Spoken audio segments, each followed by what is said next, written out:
Around 1900, China, the largest country in the world and one with tremendous potential, was going through some very difficult times. The person in charge of lifting China out of that great funk was, what? This little boy? It was. This is not just some fun little bit of trivia. In 1949, China went communist, one of the groundbreaking moments of the 20th century. And immediately the question was, why did China go communist? In Congress, Republicans accused President Truman of having, quote, lost China, that somehow the fact that China went communist was connected to some failure of American foreign policy. Or, alternatively, you might think that the fact that China went communist might be connected to internal developments, going back, maybe, to the last days of the Manchu dynasty and that little boy, Pu Yi. Why did China go communist? That's the question that we will answer today.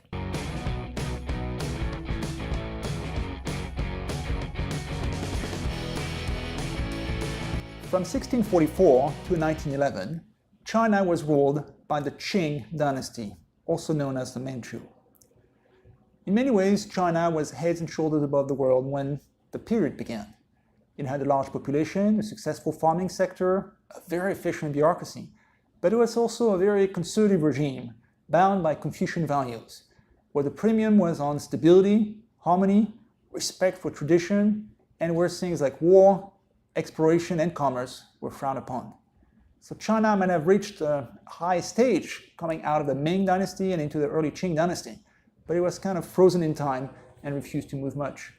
One example that is often cited is the fact that China was the first to go on large voyages of exploration in the 1400s, long before the times of Christopher Columbus. And yet, suddenly, China decided to stop there because it ran counter to Confucian values. The large fleets of Admiral Zheng He were mothballed, and Chinese citizens were not allowed to go on the high seas and explore. This set China behind at a crucial time when Portuguese, Spanish, French, Dutch, and British explorers were exploring the world.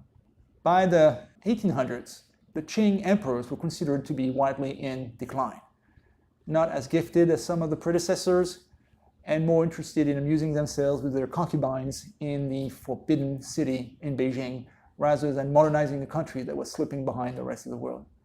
China was also beset by some important internal turmoil, specifically one rebellion known as the Taiping Rebellion in the 1800s, lasting about 20 years, major peasant rebellion that was only put down with great difficulty at the cost of several million lives. In fact, one of the greatest catastrophes of human history, just that one peasant rebellion alone. Generally, there's a big divide at that point between the majority Chinese population that is of the Han ethnic group and their rulers that were Manchu emperors coming from Manchuria, a province north of China.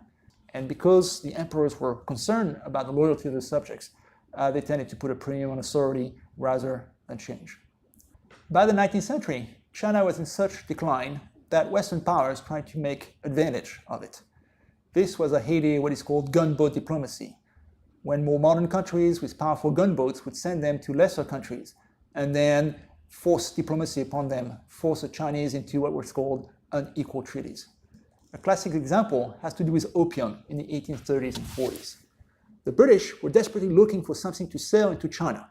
They bought silk, they bought porcelain from China, and had very little to sell to the Chinese, and so were running a deficit in the balance of trade, something that we are familiar with today. Until the British discovered, well, we might sell opium, a byproduct of poppy. Within a few years, the British managed to get a good deal of the Chinese population addicted to opium. And the surplus that the Chinese were running in terms of trade turned into a deficit. And more importantly, plenty of families were broken apart because some of the members would become opium addicts. This is something that has become sadly familiar to us in the US. I'm taping this in 2019 as the country is going through a major opioid epidemic.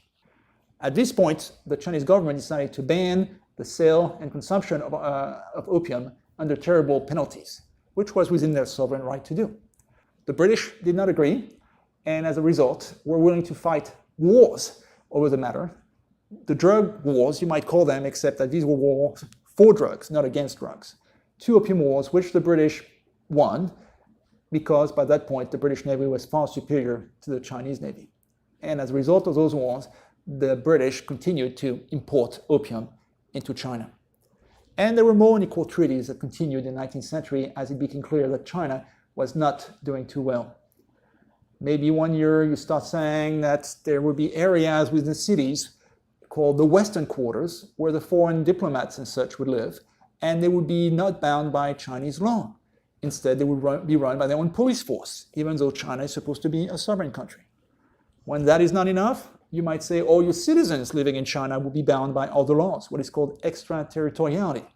That means that as a foreigner, you are not bound by the local rules. Normally you are. Let's say you are a US citizen traveling to Britain on vacation. If you commit a crime in Britain, British courts will have jurisdiction over you and you are bound by British laws. Not so much in the 19th century. If a British merchant went to China and committed a crime by, say, killing local Chinese citizens, local courts could not get them. When that was not enough, the British and other powers said, well, let's get an entire city then. What about Hong Kong? That would be a great outpost for British imperial powers, and so they got a 99-year lease on that. And Macau became Portuguese. Then the Russians started to get stuff in the northern part of China, and the Japanese, and then spheres of influence. And it looked like by the late 19th century, early 20th century, China would become carved out and turned into colonies, like so many other countries in East Asia had been. By the late 19th century, it was obvious in China that something had to be done. And there was a model to follow, and that model was Japan. Japan also had been subjected to gunboat diplomacy. We saw that in another video. Until they had gone through the Meiji period, had modernized themselves, and turned themselves into a modern industrialized countries with an army to boot to defend themselves. This was known as a Meiji period in Japan, and China tried to imitate Japan and do something similar. They called it the self-strengthening movement. So that movement never got the full backing authorities the same way it did in Japan, and eventually fell flat. The authorities are much to blame in the case of China. One of the leaders of China at the time was an old empress. Her name was Cixi, or Cixi. I just finished a biography of hers that was a revisionist biography in which the author argued, well, she's not as bad as people think she is. She banned, for example, the practice of death by 1,000 cuts, which was a horrible torture that used to be practiced in China. So I guess she had some good things about her. If you're not too familiar with the way the historical profession works, the process is a bit more conflicting than you would think. Typically, you start with some established knowledge that everybody agrees on until some historian comes along and by doing some new research or taking a new look at existing documents, comes up with what is called the revisionist aspect, a new take on historical events. Other scholars will then debate whether the evidence is there or not, and if they do agree to the revisionist aspect, at that point, people like myself, who are not experts on the history of China, will have to rewrite their history lectures to reflect the new consensus. But by and large, it did not provide, in my opinion at least, the kind of leadership that China would need. Specifically in 1900, Emperor Cixi encouraged a local group to revolt. This became known as a Boxer Rebellion. Those so-called Boxers were actually called the Society of the Righteous Fist. Think of it as like a secret conspiracy / martial arts / nationalist. They were a group that wanted to kick out some of the foreigners from China by attacking them if need be. And behind the scenes, Cixi was okay to let them go. And so in 1900, they attacked a number of embassies in Beijing, Western quarters in Shanghai and elsewhere, various diplomats, merchants, missionaries all over China, killing quite a few and besieging embassies in Beijing, which is a major breach of international protocol. This was not the best thought-out plan.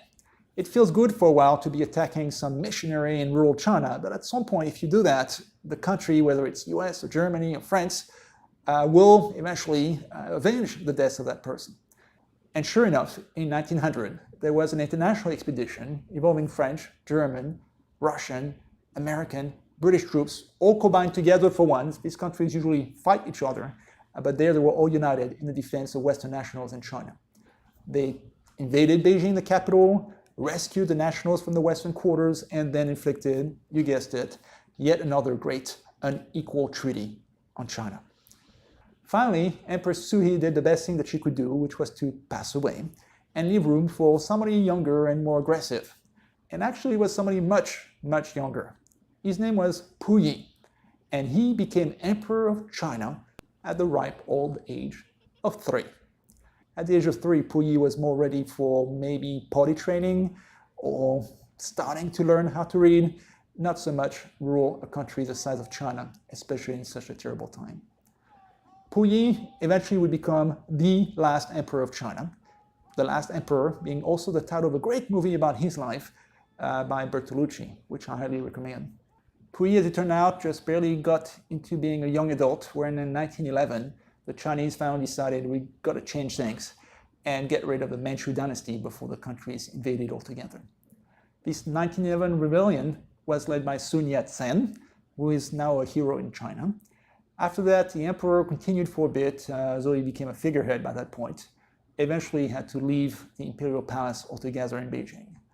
A period of mayhem followed in China, a period known as the Civil War, between two main camps. One camp would be the party of Sun Yat-sen, also known as the Nationalists, that were later led by Jiang Jieshi, also known as Chiang Kai-shek. And they had the upper hand at first, controlling the major cities of the coast. Their main opponents would be the Communists, the Reds, the party of Mao Zedong, also known as Mao Zedong, initially the weaker of the two. This would have been a terrible situation for China already, a country already going through rough times in the last years of the imperial dynasty and also civil war. But things got even worse in 1931, when a neighboring rival, Japan, seeing that China was in trouble, decided to attack the northern province, Manchu or Manchuria, and set up a puppet regime there. When they were able to get away with it, they figured, let's attack some more. And in 1937, they also invaded Shanghai, Nanking, and all the major cities of the coastline. In the process, they committed numerous atrocities, most famously during the rape of Nanking. The Japanese invasion was a terrible moment for China. But for the communists, it was almost a godsend. They were not too strong beforehand, and so decided to retreat well into the interior rather than face the Japanese themselves. They retreated and retreated and retreated some more, until Mao Zedong found himself way into the interior of China after what was called the Long March. You might think of it as a defeat, since he lost a good deal of his men in the process and had to retreat for over 1,000 miles. But the Long March has now acquired some kind of mystical proportions in Chinese mythology, as of one time when they escaped just by the skin of their teeth. Most importantly, the Chinese communists were away from the coast when the Japanese attacked. This meant that Chiang Kai-shek and the nationalists of the Kuomintang party would be bearing the brunt of the onslaught by the Japanese. So by the end of World War II, the nationalists had been quite weakened by the long and costly victory against Japan. Meanwhile, the communists under Mao Zedong had all the time in the world to regroup and recoup their losses up in the inside of China. With the end of the war against Japan, the domestic war, the civil war could resume, and the Chinese went through more years of turmoil, finally ended in 1949 with the victory of the communists. That is the birth of the regime that we currently have in China, Communist China. That is how they came to power. So to answer the question that we started off with, how come the communists came to power in China? Is it because of some mistakes by the Truman administration? Well, the answer is no. It's largely because of internal developments within China. The decline of the Manchu dynasty, the 1911 revolution that brought an end to the reign of Puyi, the long civil war, the Japanese invasion, World War II, and finally Mao Zedong. As a general rule, this is a world history course. I'm more comfortable saying that events happen because of agency by people in the non-Western world rather than attributing every factor to the United States of America.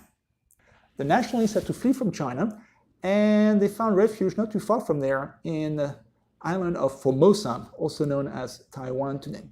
And if you ever wondered how come there's that one country that is peopled by Chinese people in Taiwan, but it's not quite China proper, that's the reason. This is the last remnant of the civil war of the 1930s and 40s.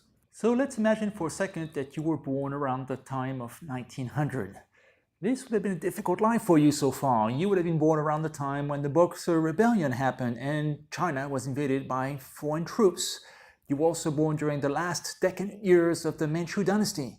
You would have witnessed the 1911 overthrow of Puyi, and then the long civil war of the 1920s, a terrible invasion by Japan in the 1930s, and World War II in the 1940s, and then more civil war until the takeover by Mao Zedong in 1949. At that point you would say, well, I am a survivor. As it happens, your troubles would just have begun, because this was the beginning of the reign of Mao Zedong, possibly the single most murderous dictator of the 20th century. Well, to cover all his crimes will take a bit of time, so that will be the subject of our next video.